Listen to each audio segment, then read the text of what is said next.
आषाढ संपत आला आणि आता सगळ्यांनाच चाहूल लागली आहे ती आपल्या लाडक्या श्रावण महिन्याची. आषाढाच्या शेवटच्या दिवसात घरात एक वेगळीच लगबग असते. कारण श्रावण सुरू झाला की उपवास, सणवार आणि सात्विक पदार्थांची रेलचेल सुरू होते. पण श्रावण सुरू होण्याआधी आज म्हटलं चला जरा खानदेशी तडका देऊया. म्हणून आजची थाळी आहे अगदी खास, आमची खानदेशची झणझणीत चिकन थाळी. आता ही थाळी साधीसुधी नाहीये बरं का.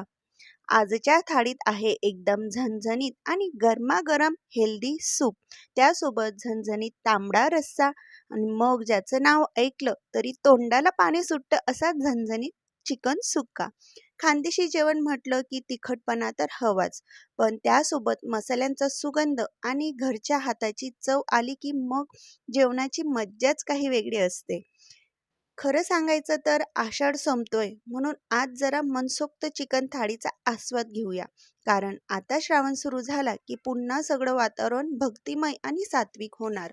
आजची थाळी बनवताना मी प्रत्येक पदार्थामध्ये आमच्या खानदेशच्या चवीचा खास अंदाज ठेवलेला आहे. चिकन सुक्याचा झणझणीत मसाला, सूपची गरमागरम चव आणि तांबड्या रस्स्याची ती मस्त झणझणीत लज्जत. म्हणजे भाकरीसोबत ताटात आलं की हात आपोआप दुसऱ्यांदा वाढायला जातं. तुम्ही खानदेशी असाल तर ही चव तुम्हाला नक्कीच आपल्या घरची आठवण करून देईल.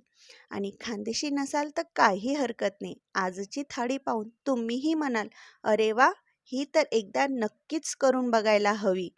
तर चला आजच्या या आषाढच्या शेवटच्या दिवसामध्ये माझ्यासोबत बनवूया ही भन्नाट खानदेशी झणझणीत चिकन थाळी.